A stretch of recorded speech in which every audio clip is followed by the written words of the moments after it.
Welcome back to this video. In this tutorial, I'm going to show you on how to delete photo from Facebook Face Story.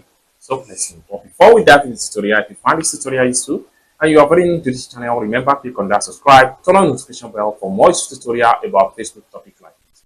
So with that being said, let's get started. So the first thing you need to do is to simply open up your Facebook app. So I'm going to click on that just to open my Facebook app.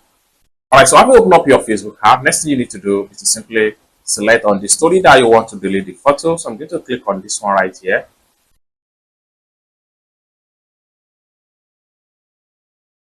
So just like so, the next thing you need to do is to simply click on these three dots right here.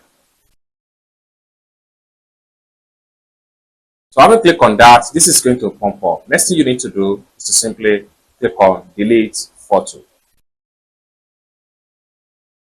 And in a few seconds, the photo is going to be deleted, just like what you see right here. Photo deleted. So this is how to delete a photo from Facebook's story without any stress. I hope you really got value for this video. If you find this video useful, give this video a big like, and also remember to subscribe to the channel, turn on the notification bell for more useful tutorials like this. Thank you so much for watching, and I hope to see you in my next video. Peace.